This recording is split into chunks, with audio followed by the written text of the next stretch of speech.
तो शायद आज बेटा है 11 जनवरी का पेपर डिस्कस होगा। पहले 11 जनवरी ठीक है 2022 सीटेट का प्राइमरी के पेपर यानी पेपर 1 आज डिस्कस करेंगे। सीटेट पेपर 1 ठीक है, आज हम बात करने वाले हैं सीटेट की। आ जाओ सभी लोग स्टार्ट करें। हाँ बहुत बढ़िया, वेरी नाइस। ज्योति, रोहित, दीप्ति, चलो इस बार अब जुनून नजर आएगा भाई, बिल्कुल। आज कुछ बेटा नया सीखेंगे। चलो भाई, एडी बाबा के दरबार में आए हैं तो बेटा कुछ लेकर ही जाएंगे, ऐसा नहीं है कि बिना खाली हाथ लौट जाए, ऐसा नहीं होगा। चलो तो आज का पहला क्वेश्चन आपकी स्क्रीन पर बेटा दिखाई दे रहा है। आई होप कि आपको बेटा क्वेश्चन दिख रहा होगा। हाँ दिख रहा है बेटा क्वेश्चन। चलो हाँ, तो दो ऑप्शन एक्चुअली नीचे हैं इसलिए। हाँ एक बार मैं अगर इसको बड़ा कर दूं बेटा तो शायद आप लोग इसे बेटर तरीके से, मतलब एक अच्छे तरीके से आप इसे देख पाएंगे। हाँ ये रहा, इधर देखो, पॉइंट की तरफ चलते हैं। आ जाओ। चलो कह रहा है कि निम्नलिखित में से कौन सी प्राथमिक स्तर के अधिगमकर्ताओं के लिए, यानी बेटा प्राइमरी के बच्चों की बात कर रहा है सीधा, अच्छा दिक् स्थान संबंधी समझ के विकास के लिए उपयुक्त है। सबसे पहले बेटा दिक् स्थान, इसका मतलब होता है बेटा स्पेशियल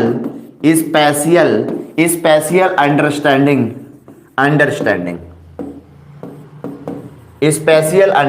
बेटा, स्पेशियल अंडरस्टैंडिंग होता है। और इसका मतलब होता है बेटा किसकी समझ से, दिशा की समझ बेटा, किसकी समझ, दिशा की समझ, क्षेत्र की समझ, किसकी समझ बेटा, क्षेत्र की समझ, स्थान की समझ बेटा, किसकी, स्थान की समझ।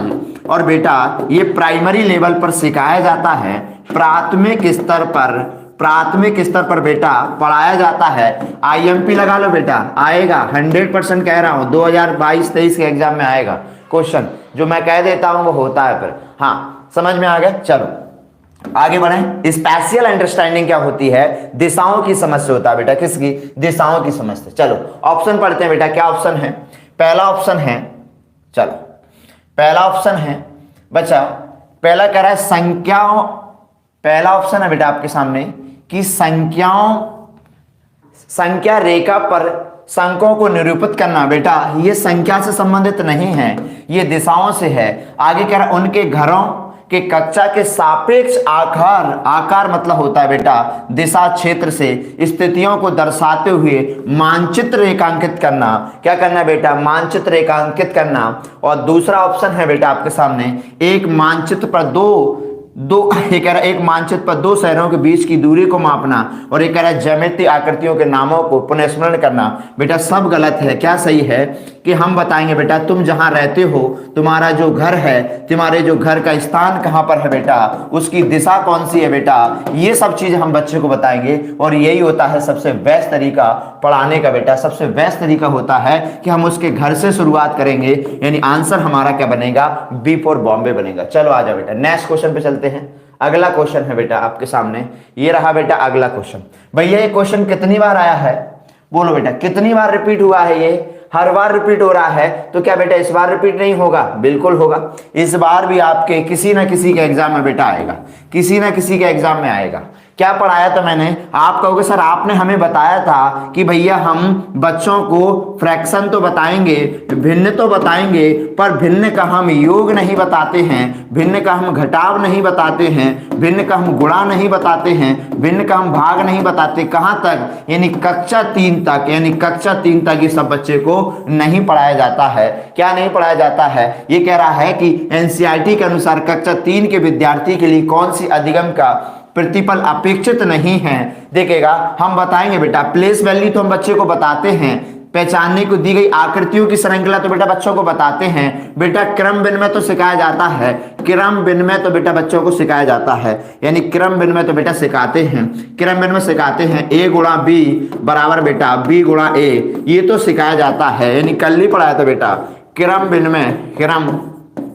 विनिमय तो बेटा सिखाया जाता है, क्रम विनिमय तो सिखाया जाता है। समझ में आ गया, बहुत बढ़िया है। राइट आंसर क्या बनेगा बेटा, सी आंसर बनेगा। क्या बनेगा, सी आंसर बनेगा। समझ में आ गया, बहुत बढ़िया, वेरी नाइस। आगे बढ़े। हाँ नेक्स्ट क्वेश्चन पे चलते, आ जाओ जल्दी से। अगला क्वेश्चन है, ये रहा बेटा तीसरा क्वेश्चन आपकी स्क्रीन पर। बहुत मजेदार क्वेश्चन है, बहुत मजेदार सेशन होगा आज का, बहुत बढ़िया। आ जाओ स्टार्ट करें। तीसरा क्वेश्चन क्या कह रहा है? तीसरा क्वेश्चन है आपके कि एक गणित की एक शिक्षिका, यानी कि गणित की एक शिक्षिका अपने विद्यार्थियों से पूछती है, क्या पूछती है कि आपके पास 7 सैकड़े और आपको उसमें से 7 दहाई निकालनी है। बेटा कितने सैकड़े में से, यानी 7 सैकड़े में से कितना निकालना है बेटा? ठीक है, देखो यहां करिएगा। ठीक है, इकाई, दहाई, सैकड़ा। ठीक है, यानी कि कितना निकालना है बेटा? 7 दहाई निकालना है। कितना? इकाई, दहाई निकालना है। लेकिन देखिएगा, लेकिन आपको कौन सी संख्या मिलेगी? एक छात्र कहता है कि मुझे 0 मिलेगा, यानी बच्चे ने बेटा क्या कर दिया? बच्चे से बेटा त्रुटि क्या हो गई? बच्चे से त्रुटि क्या हो गई? यानी बच्चे ने 7 में से 7 को क्या कर दिया बेटा? माइनस कर दिया। बेटा क्या कर दिया? माइनस कर दिया। बेटा बच्चे को क्या नहीं आता है? बेटा बच्चे को स्थानीय मान की, यानी कि स्थानीय मान की बेटा प्लेस वैल्यू नहीं जानता है। क्या नहीं जानता बेटा? प्लेस वैल्यू नहीं जानता है। इसके लिए हम क्या करेंगे बेटा? उसको अगर हम प्लेस वैल्यू सिखाएंगे तो इसके लिए बेटा हम उसको बेस 10 सिखाया जाएगा। अब ये बेस 10 क्या होता है? बेस 10 ये होता है बेटा, आपने पढ़ा होगा, ये होता है बेटा बेस 10। बेस 10 क्या होता है? ये होता है, देखिएगा कि बेटा ये 1s है, ये 10s है, ये 100 है। ठीक है, ये 100 है। ठीक है, ये 1s है, ये सॉरी ये 10s है, ये 100 है, ये 1000 है। ये पढ़ाते हैं कि नहीं पढ़ाते हैं बेटा? ये जो पढ़ाया जाता है इसी को हम लोग बेस 10 कहा जाता है। इसी को हम क्या कहेंगे? बेस 10 कहेंगे। बेटा क्या आंसर बनेगा? क्या बनेगा? यहां पर कह रहा है कि कौन सा कथन छात्र के उपयुक्त उत्तर के संबंध में सही उपयुक्त होगा? बताओ, सही सा आंसर बताओ, क्या बनेगा बेटा इसका? बहुत बढ़िया। पहला कह रहा है शिक्षिका को समस्या की, यानी शिक्षिका को समस्या को संख्यात्मक रूप से लिखना चाहिए। बिल्कुल गलत है।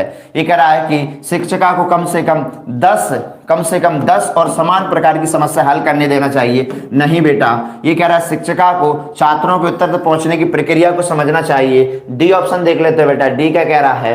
डी कह रहा है कि शिक्षिका को सही कलन विधि का उपयोग करते श्याम पट। अच्छा हम देख लेते हैं एक बार, कहां गलती हो रही है हमसे रीडिंग में। अच्छा सी ऑप्शन कह रहा है कि शिक्षिका को छात्रों तक उपज पहुंचने की प्रक्रिया को समझना चाहिए, उसके अनुसार उपचार शिक्षण की योजना बनाए। अच्छा सी आंसर सही बनेगा, थोड़ा नीचा दिया है ना बेटा, इसलिए क्या बनेगा इसका? सी सही बनेगा। क्या बनेगा बेटा? सी बनेगा। देखो कलन विधि पहले से ही काट दो, कलन विधि काट दो बेटा, और बार बार अभ्यास तो हमको कराना ही नहीं है, यानी बार बार अभ्यास तो हमको कराना ही नहीं है। तो आंसर क्या बनेगा बेटा? हमारा सी बन जाएगा।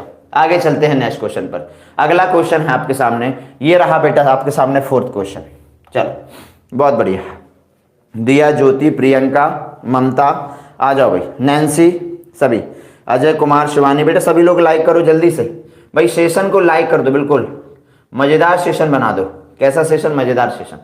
हाँ ये रहा बेटा आपके सामने क्वेश्चन, दिखाई दे रहा सभी को? एक बार पहले मैं इसको सेट कर दूं सही से ना, थोड़ा देखने में समस्या हो रही होगी बच्चों को है।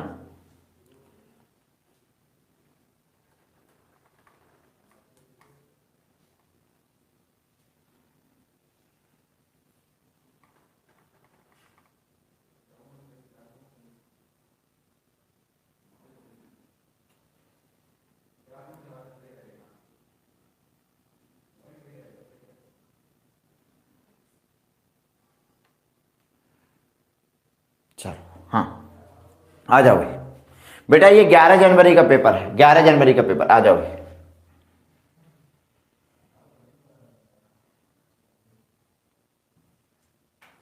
थोड़ी सी दिक्कत हो रही है।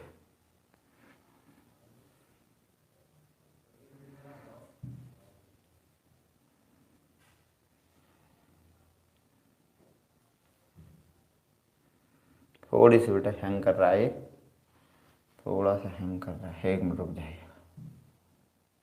हाँ 1 मिनट। चलो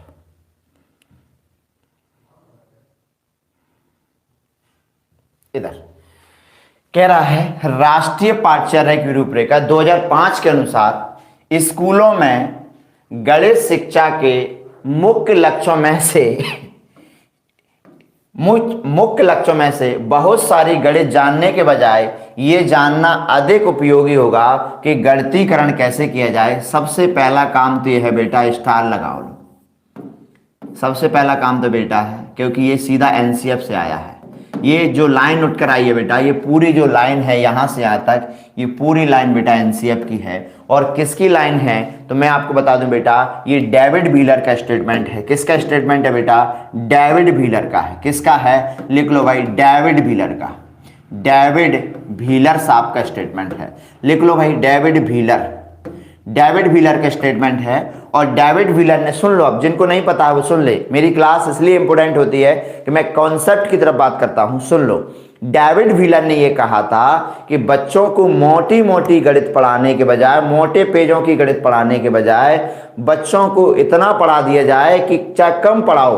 यानी वो कहता है कि बच्चों को मोटी गणित मत पढ़ाओ। यानी क्या कह रहा है कि बहुत सारी गणित जानने के बजाय ये जानना अधिक उपयोगी है कि बच्चों की तर्क शक्ति कैसे विकसित हो। ये किसका स्टेटमेंट है बेटा? डेविड व्हीलर का स्टेटमेंट है। याद रहेगा? बोलो हाँ या ना। ठीक है, क्या रहेगा कि सर बहुत मोटी गणित जानने के बजाय इस बात पर जोर दिया जाए कि बच्चों का गणितीकरण कैसे हो। किसका स्टेटमेंट है? डेविड व्हीलर का स्टेटमेंट है। तो हमें किस पर जोर देना है बेटा? हमें जोर इस पर देना है कि बच्चों का गणितीकरण कैसे हो। चलो आगे कह रहा है, निम्नलिखित में से दिए गए कथनों का अर्थ, ठीक है, प्रतिबिंबित करता है। चलो, ये कह रहा है कि बच्चों को कितना गणित आता है इस पर बल दिया जाए। नहीं, बच्चों को कितना गणित आता है, अच्छा पढ़ लेते हैं पहले, नहीं कभी कभार गलत हो जाते हैं हम लोग। देखो, बच्चों को कितना गणित आता है इस पर बल दिए जाने के बजाय, हाँ देखो देखो हम गलत हो जाते बेटा। ये कह रहा है कि बच्चों को कितना गणित आता है इस पर बल दिए जाने के बजाय, देखो बजाय कह रहा है, बजाय शब्द आ गया, बजाय यह जानना जरूरी है कि बच्चे गणितीय चिंतन और अमूर्त चिंतन के साथ काम करने की योग्यता कैसे विकसित करें।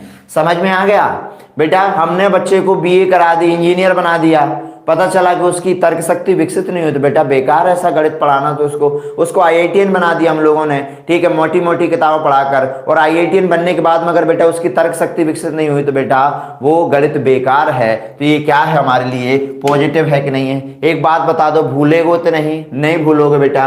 बाकी देख लेते हैं। देखो बाकी सब हटा दो बेटा। ये कह रहा है गणित की शिक्षा को, गणित में केवल उन्हीं विषयों को शामिल किया जाए बेटा, कोई रिलेशन नहीं है। ये कह रहा है गणित दैनिक जीवन में उपयोगी है, इसलिए गणित में समस्याओं को हल करने के मानसिक विचारों को गणितीकरण करना है बेटा, इससे कोई रिलेशन नहीं है। ये जानना महत्वपूर्ण है कि गणित के विभिन्न समस्याओं को कैसे हल किया जाना चाहिए, और गणित में पाठ्यक्रम के अधिकतम विषयों को शामिल, बेटा बड़े गणित में हमें अधिकतम विषय पर शामिल नहीं करना है, हमें क्या करना है, हमें गणितीकरण पर जोर देना है। राइट आंसर क्या बनेगा? ए बनेगा बेटा। बहुत इंपॉर्टेंट क्वेश्चन है और बहुत ही इंपॉर्टेंट स्टेटमेंट है।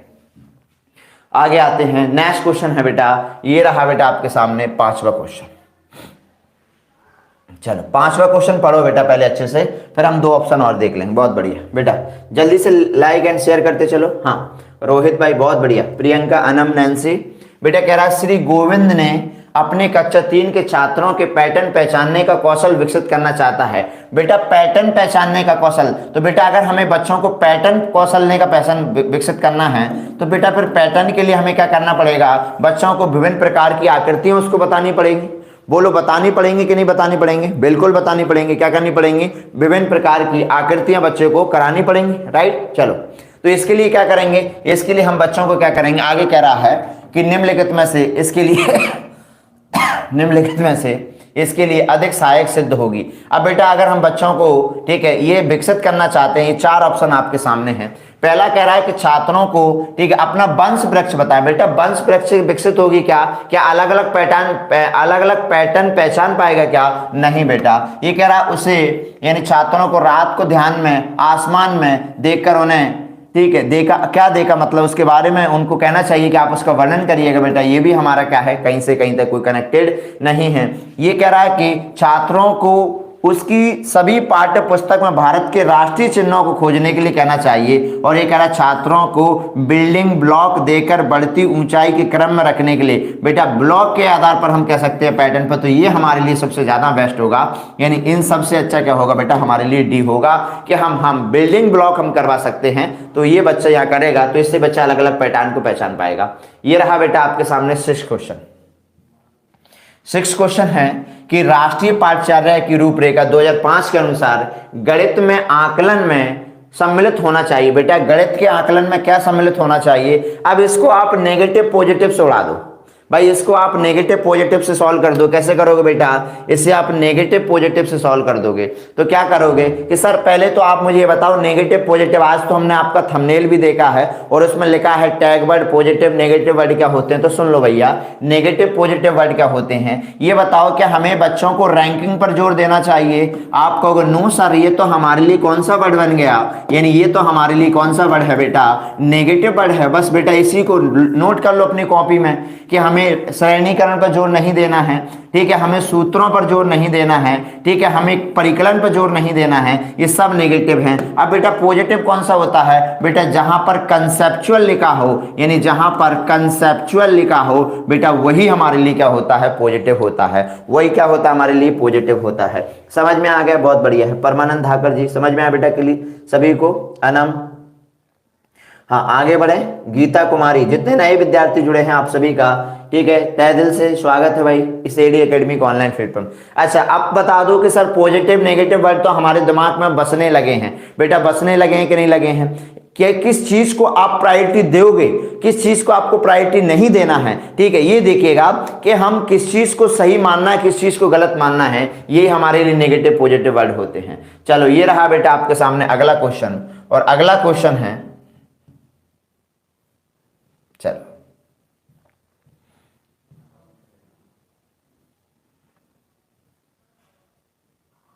चलो फिर थोड़ा पीडीएफ क्या मिस्टेक हो गई इसमें, कल हम इसमें करेक्शन करवा देंगे बिल्कुल पूरे में, ठीक है। ये थोड़ा एक नीचे जा रहा है एक ऊपर जा रहा है, तो कल हम इसको सही कर देंगे।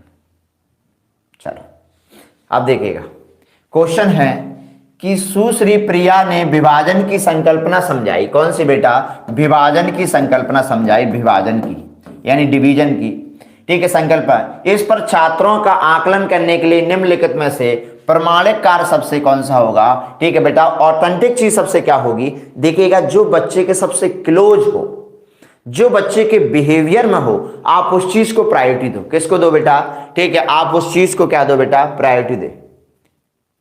क्लियर दिखेगा बेटा, क्लियर नहीं दिख रहा है? चलो तो थोड़ा बड़ा कर देते हैं, ऐसी बात है तो ठीक है, चलो हम इसको थोड़ा बड़ा कर देते हैं। अब देखो क्वेश्चन अब दिखाई दिया, पहले क्वेश्चन पढ़ लो।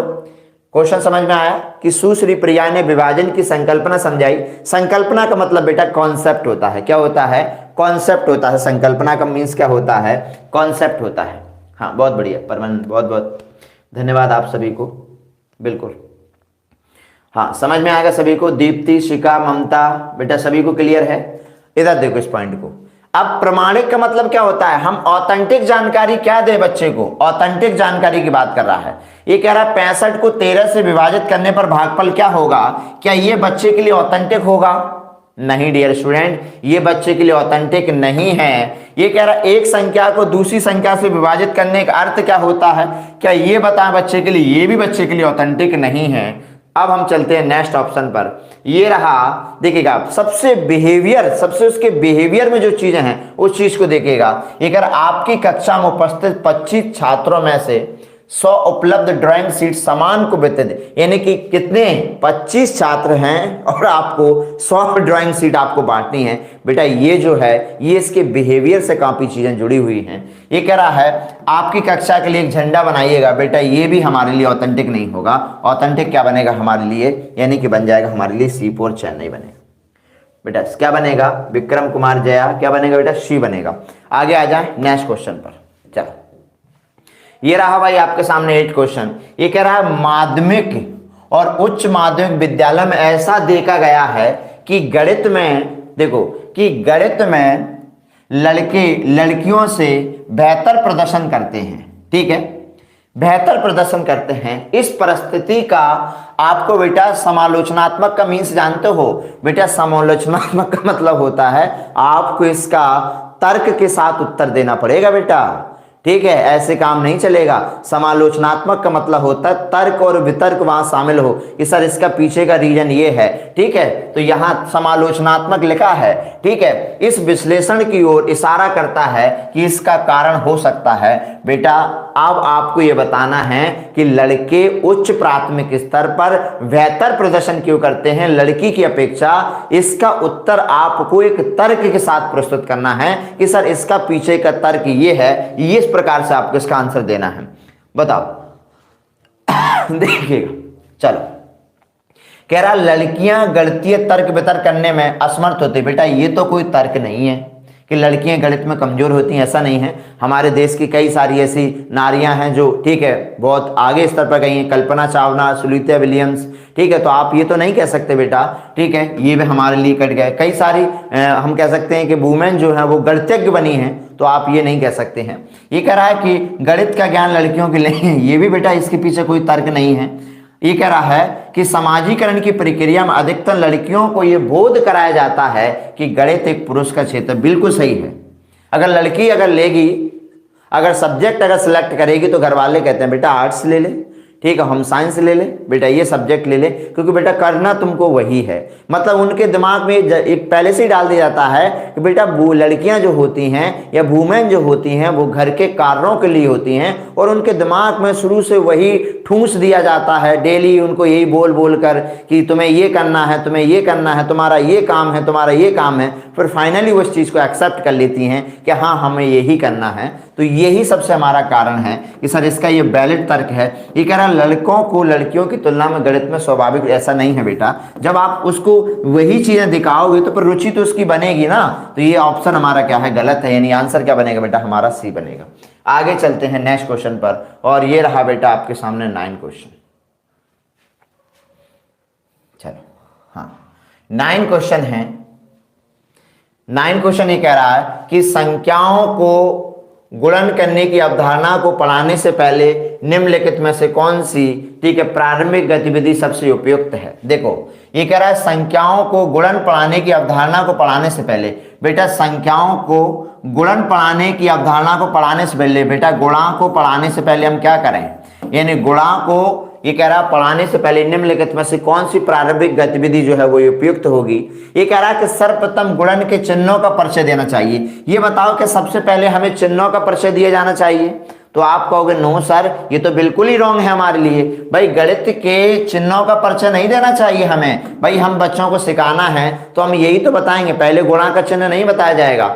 आगे कह रहा है कि छात्रों को उनकी कक्षा में कुल गुब्बारों की संख्या ज्ञात करने के लिए कहना, ठीक है, और यदि इनमें प्रत्येक का ये कह रहा है उनमें से प्रत्येक छात्र 5 गुब्बारे लाता है तो ये हमारे लिए सबसे बेस्ट होगा। फिर वो जोड़ेगा कि 1 5 लाता है, 2 5 लाए तो 10 हो जाएंगे। चलो बहुत बढ़िया है, आगे बढ़े। हाँ चलिए चलो इस पॉइंट पे चलते हैं, नेक्स्ट पॉइंट को समझिएगा। ये कह रहा है कि छात्रों को उनके, ये कह रहा है ठीक है कि छात्रों को उनके विद्यालय में, ठीक है, यानी छात्रों को उनके विद्यालय में छात्रों की मूल संख्या गिनने के लिए कहना है। तो यहाँ तो बेटा काउंटिंग सीखेगा, यहाँ काउंटिंग सीखेगा, और काउंटिंग ही है। यहाँ पर काउंटिंग के माध्यम से मल्टीपल सीख जाएगा बेटा, ठीक है, काउंटिंग के माध्यम से मल्टीपल सीख जाएगा। और डी ऑप्शन कह रहा है, जरा हम डी को रीड कर लेते हैं। डी हमसे क्या कह रहा है, चलो डी ऑप्शन कह रहा है कि छात्रों को हल करने के लिए कहना, यदि आपके प्रत्येक दिन जेब खर्च के लिए 10 रुपए मिलते हैं तो आपको कितने दिन में 100 रुपए मिलेंगे। ये भी नहीं है बेटा, हमारी सबसे बेस्ट क्या होगा, सबसे हमारे लिए बेस्ट हो जाएगा हमारा बी ऑप्शन सही होगा, ठीक है, ये सबसे हमारे लिए बेस्ट हो जाएगा। ठीक है चलो आगे बढ़ते हैं नेक्स्ट क्वेश्चन पर। ये है बेटा अगला क्वेश्चन आपकी स्क्रीन पर। देखो एनसीएफ से बहुत सारे क्वेश्चन आते हैं, एक दिन मैं आपको सभी को एनसीएफ पढ़ा दूंगा। भाई परमानंद जी बिल्कुल इतने कमेंट्स ना करिएगा, ठीक है, हमने आपका कमेंट्स रीड कर लिया, बहुत अच्छी बात है, ठीक है। चलो हाँ इधर ध्यान दीजिएगा इस पॉइंट पर, बिल्कुल समझ, पढ़ाई पर ध्यान दो यार, कमेंट्स पे नहीं। हाइड कर दो अपनी, जरूरी नहीं आंसर देना, इधर ध्यान दो, पढ़ाई पर ध्यान दो बिल्कुल सभी लोग। हाँ ये कह रहा राष्ट्रीय पाठ्यचर्या की रूपरेखा 2005 के अनुसार निम्नलिखित में से कौन सा प्राथमिक स्तर पर गणित की पाठ्य पुस्तक की एक वांछनीय विशेषता है। वांछनीय का मतलब होता है बेटा अच्छी विशेषता, अच्छी विशेषता है, अच्छी विशेषता है। बताओ बेटा, ये कह रहा है कि राष्ट्रीय पाठ्यचर्या रूपरेखा 2005 के अनुसार निम्नलिखित में से कौन सा प्राथमिक स्तर प्राइमरी लेवल पर हमारे पाठ्य पुस्तक की यानी हमारी टेक्स्ट बुक की एक अच्छी विशेषता पूछ रहा है बेटा। तो ये बताओ हमारी टेक्स्ट बुक की अच्छी विशेषता क्या होगी, बताओ अच्छी से। ये कह रहा है कि अवधारणाओं को अमूर्त से मूर्त, नहीं बेटा, अवधारणाओं को अमूर्त नहीं, मूर्त से अमूर्त दिया जाना चाहिए। मूर्त से कैसे दिया जाना चाहिए बेटा, अमूर्त दिया जाना चाहिए। और ये तो उल्टे की बात कर रहा है बेटा, इसको तो काट दो यहीं। ये कह रहा पाठ्य पुस्तक के जो आवरण मतलब थीम्स हैं, ठीक है, आवरण को आकर्षक और रंगीन होना चाहिए, हाँ मान सकते हैं भाई, ये हमारे लिए पॉजिटिव है। लेकिन और देख लेते हैं, ये कह रहा है इसमें सूत्र और कलन विधियों पर आधारित गणितीय समस्या सम्मिलित होना चाहिए। ये कह रहा है इसमें गणितीय समस्याएं जो कि संदर्भात्मक और बच्चों के जीवन के अनुभव से, ठीक है, संबंधित हो। देखो ये कितनी अच्छी लाइन कह रहा है कि हम जो भी उसमें जो समस्या दे रहे हैं, ठीक है, यानी जो भी हम संदर्भ दे रहे हैं वो बच्चे के किससे कनेक्टेड है बेटा, वो बच्चे के जीवन से कनेक्टेड है। किससे कनेक्टेड है बेटा, बच्चे के जीवन से कनेक्टेड है। किससे है, जीवन से कनेक्टेड है। तो जीवन से कनेक्टेड चीजें ही होना चाहिए। देखो पाठ्य पुस्तक की भाषा सरल हो, अधिक से अधिक अभ्यास हो, अभ्यास बच्चे के दैनिक जीवन से जुड़ो हो, ठीक है, सामग्री मूर्त रूप से अमूर्त रूप में प्रस्तुत होनी चाहिए, ठीक है, ये हमारी पाठ्य पुस्तक की विशेषताएं होनी चाहिए। एक लाइकली हम कह सकते हैं एक अच्छी विशेषता होनी चाहिए। तो इसका आंसर बेटा क्या बनेगा, इसका आंसर हमारा डी बनेगा।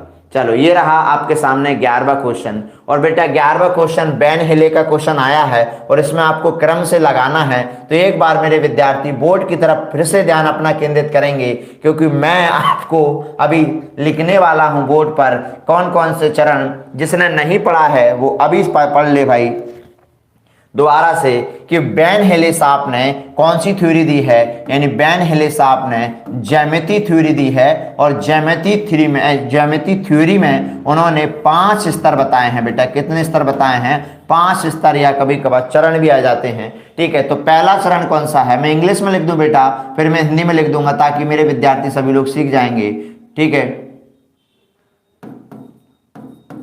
विजुअलाइजेशन, पहला है बेटा विजुअलाइजेशन, दूसरा है बेटा एनालिसिस, तीसरा है बेटा रिलेशन, चौथा है डिडक्टिव और पांचवा है बेटा ऑक्सीमैटिक। हिंदी में लिख देता हूं बेटा, इसे दृश्यीकरण कहा जाता है, और इसको बेटा विश्लेषण कहते हैं, इसे विश्लेषण कहा जाता है, और इसे बेटा संबंध कहते हैं, और इसे क्या कहा जाता है बेटा, इसे निगमन कहते हैं, निगमन कहा जाता है, और इसे बेटा क्या कहते हैं, इसे स्वयं सिद्ध कहा जाता है, स्वयं सिद्ध या आत्म सिद्ध कहते हैं, इसे आत्म सिद्ध कहा जाता है, आत्म सिद्ध कहा जाता है इसे बेटा, ठीक है। तो देखिएगा सबसे पहला होता है विजुअलाइजेशन। इसमें बच्चा आकृतियों की बनावट के आधार पर समझता है, बनावट के आधार पर आकृतियों को समझता है। अगर तुम बच्चे को त्रिभुज बताओगे या रेक्टेंगल बताओगे तो बच्चा ऐसे समझेगा, ठीक है, कि ये जो आयत जो होता है वो घर का दरवाजा होता है, यानी कि दरवाजा होता है बेटा। क्या कहेगा कि ये तो दरवाजा है, ठीक है। तुम अगर उसको स्क्वायर बताओगे तो वो कहेगा कि ये तो क्या होता है सर, ये तो घर की खिड़की होती है, यानी खिड़की ही क्या होती है, स्क्वायर होती है। तो जब बच्चा किसी आकृति को उसकी बनावट के आधार पर समझे, मेरे शब्दों को समझ जाइएगा, जब बच्चा किसी आकृति को उसकी बनावट के आधार पर समझेगा तो विजुअलाइजेशन कहलाएगा। और जब वो उन आकृतियों के बीच में अंतर करने लगे, तुलना करने लगे और वर्गीकरण करने लगे, 3 शब्द बोले बेटा, तीसरे से चौथा नहीं आएगा एग्जाम में। सुन लो दोबारा ध्यान से, पानी पीकर बोल देता हूं ताकि सुनो बेटा। विश्लेषण में क्या होता है कि बच्चा जो होता है बेटा, बच्चा क्या करता है, तुलना करने में, बार बार क्यों बोल रहा हूं बेटा, ताकि आपको दिमाग में ये रट जाए।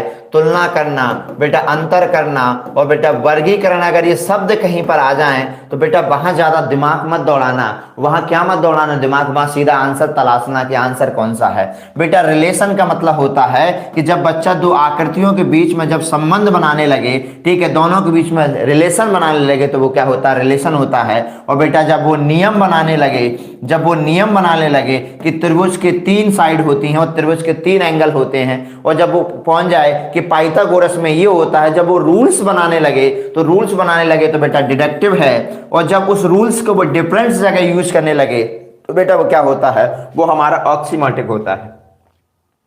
चलो तो राइट आंसर क्या बनेगा बेटा,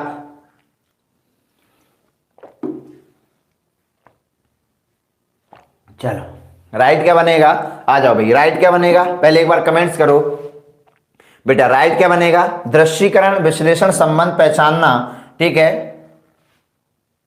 कहीं मिसप्रिंट तो नहीं है इसमें, देखो पहले तो ये बता दो, जिसमें दृश्यीकरण नहीं है वो हटा दो, ये हट गया, ये हट गया, ठीक है बच्चे सामने।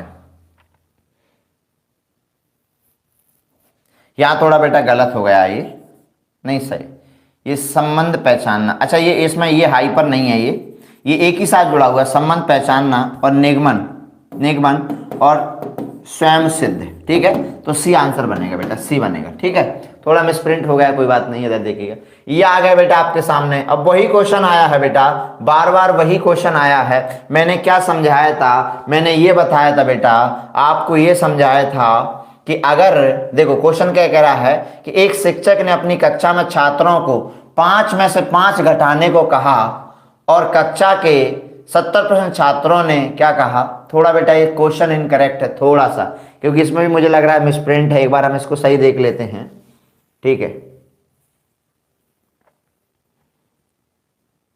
एक मिनट रुक जाइए। हाँ ये थोड़ा ये है, थोड़ा देखो क्वेश्चन ये है, मैं यहां बता देता हूं। 5 में से 75 घटाने को कहा। 5 में से कितने घटाने को कहा, 5 में से 75 घटाने को कहा, ठीक है।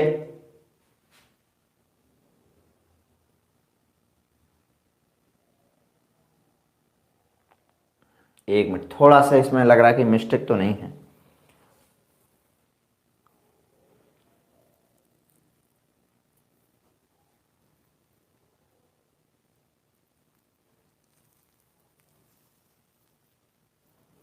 चलो सही सही, देखो बिल्कुल सही, देखो इधर देखिएगा, अब सुनिएगा।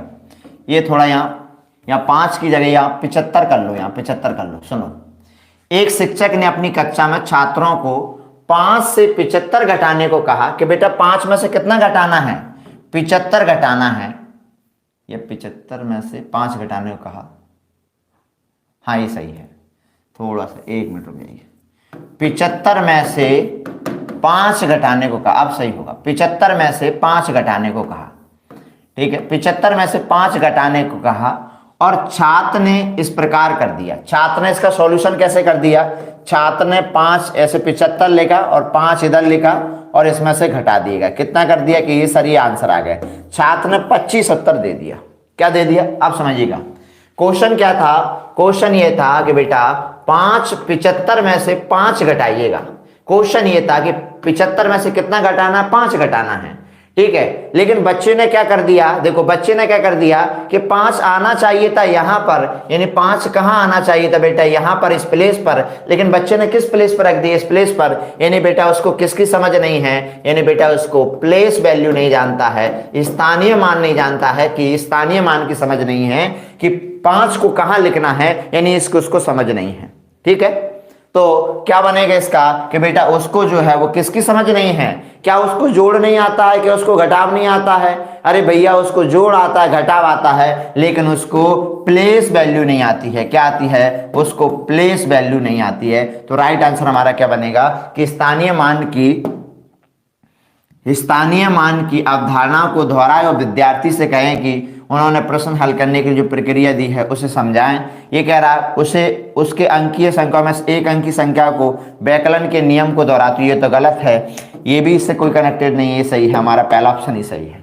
आगे जाते हैं। याद रहेगा अगर बच्चा ऐसी मिस्टेक करता है तो आपको क्या मानना है कि बच्चे को क्या नहीं आता है, बच्चे को क्या नहीं आता। बेटा ये क्वेश्चन कितनी बार रिपीट हुआ है, एक बार आप दिल से कह दो कि सर अब तो हम भी पक गए इन क्वेश्चन को देख देखते। बेटा क्वेश्चन क्या है, क्वेश्चन ये है कि 270 में से बेटा 34 को क्या करना है, 34 को प्लस करना है 270 में। बच्चे ने 4 कर दिया, ठीक है, ये 10 हो गए और 10 को उसने एज इट इज लिख दिया और 2 लिख दिया उसने, ये कर दिया। मतलब उसको ये कैरी ले जाना था, एक उधर उसको कैरी ले जाना था इधर, यानी कि उसको हासिल एक ले जानी थी, हासिल। और बेटा जो उसने नहीं किया, बेटा ये जो गलती होती है इसे इंग्लिश में एडिशन विद रीग्रुपिंग कहा जाता है। एडिशन विथ रीग्रुपिंग कहते हैं। क्या कहते हैं, री ग्रुपिंग कहा जाता है। हिंदी में कहते हैं कि जोड़ने के समय पुनर्समीकरण। क्या कहते हैं बेटा इसे, हिंदी में कहते हैं जोड़ने के समय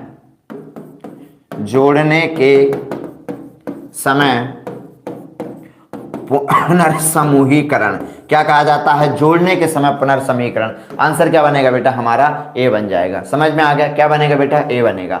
आगे आ जाओ भैया नेक्स्ट क्वेश्चन पर। ये रहा बेटा 14 क्वेश्चन आपकी स्क्रीन पर। 14 क्वेश्चन है बेटा आपके सामने। ये कह रहा है एक पांचवी कक्षा के प्राथमिक स्कूल के अध्यापक अपने छात्रों को निम्नलिखित कार्य देते हैं। कौन कौन से कार्य देते हैं देखिएगा। पहला है अपने आस पड़ोस के कक्षा 3 से 5 तक के पढ़ने वाले छात्रों की संख्या को एकत्रित कीजिएगा। क्या करिएगा बेटा? संख्या को अच्छा बेटा, जब वो कक्षा 3 से लेकर 5 तक पढ़ने वाले छात्रों को एकत्रित करेंगे तो क्या वो उनके पास डाटा नहीं आएगा? आंकड़ा नहीं आएगा? बिल्कुल आएगा। क्या बेटा? आंकड़ा नहीं आएगा? आएगा। एकत्रित जानकारी से 3 से 5 तक में, यानी 31 जानकारी से 3 और 5 कक्षाओं में पढ़ने वाले लड़के और लड़कियों को क्या कर दो बेटा? क्लासिफिकेशन कर दो। और जब वो क्लासिफिकेशन करेंगे तो कहीं ना कहीं वो मैनेजमेंट भी सीखेंगे, यानी कहीं ना कहीं क्या करेंगे बेटा? वो प्रबंधन भी सीखेंगे। क्या करेंगे? प्रबंधन। अपनी परियोजना में कम से कम 10 घरों को सम्मिलित करो। 10 घरों को सम्मिलित करना, तो ये भी किसको सिखाएगा बेटा? ये भी किसको? प्रबंधन को सिखाएगा। किसको? ये भी मैनेजमेंट को सिखाएगा, कैसे मैनेज करना है ये भी सिखाएगा। तो राइट ऑप्शन क्या बनेगा बेटा हमारा? बस ये पूछ रहा है किसका उपयोग किया जा रहा है, तो आंसर क्या बने बेटा हमारा? B4 बॉम्बे बनेगा। क्या बनेगा बेटा? B4 बॉम्बे बनेगा। आगे चलते हैं बेटा। आज का लास्ट क्वेश्चन है आपकी स्क्रीन पर, इसके बाद बेटा हिंदी शुरू होगी। आज का लास्ट क्वेश्चन है। ये क्वेश्चन हर बार आता है, बस इसको दिमाग में बिठा लो बेटा, इसको दिमाग में बिठा लो इस क्वेश्चन को। सुनो, ये क्वेश्चन आता है कि सिमुलेशन सॉफ्टवेयर क्या होता है। तो सिमुलेशन एक सॉफ्टवेयर है जिसमें क्या होता है, जिसके द्वारा वस्तुओं को उनकी आकृतियों, मतलब उनकी आकार के आधार पर उनको क्या किया जाता है? व्यवस्थित किया जाता है। किसको व्यवस्थित किया जाता है? तो इसका राइट ऑप्शन क्या बनेगा बेटा? ठीक है, ये अपने दिमाग में बेटा इसको डाल लो, इस क्वेश्चन को। आप इसका पिक्चर अगर आपको देखना है तो आप गूगल करिएगा और वहां आपको इसकी पिक्चर दिखेगी। यानी कि इसका जो आंसर है वो हमारा डी है। दर्शाना की किसी श्रृंखला को तीसरी आकृति को बदलने के लिए, यानी किसी आकृति को बदलने के लिए 10वीं आकृति भी बदल जाएगी। जब हम आकृति बदलेंगे तो दूसरी आकृति भी बदल जाएगी। तो आंसर इसका डी बनेगा। ठीक है, अब हम चलते हैं बेटा हिंदी की तरफ। आ जाएगा, अब पढ़ते हैं हम लोग हिंदी की तरफ। ठीक है, मैथ्स के क्वेश्चन बेटा प्रैक्टिस लगाना बहुत जरूरी है, बिना प्रैक्टिस के कुछ नहीं होगा। अच्छा, जो विद्यार्थी पहली बार जुड़े हैं, 2-3 क्लासों से जुड़े हैं, अब आपको थोड़ी बहुत कॉन्फिडेंस बिल्ड हो रहा हो कि हाँ सर हम मैथ में कर सकते हैं बेटर। अगर हम निरंतर हम लोगों ने प्रैक्टिस कर ली, अगर हमने 23 के 23 पेपर अगर हमने कर लिए तो हम बेटर कर सकते हैं मैथ्स में। ठीक है, आगे बढ़े। तो आज हम चलते हैं हिंदी की तरफ। आ जाओ सभी लोग जल्दी से हिंदी की तरफ बात करते हैं। और जो मैथ की क्लास है बेटा इसको यहीं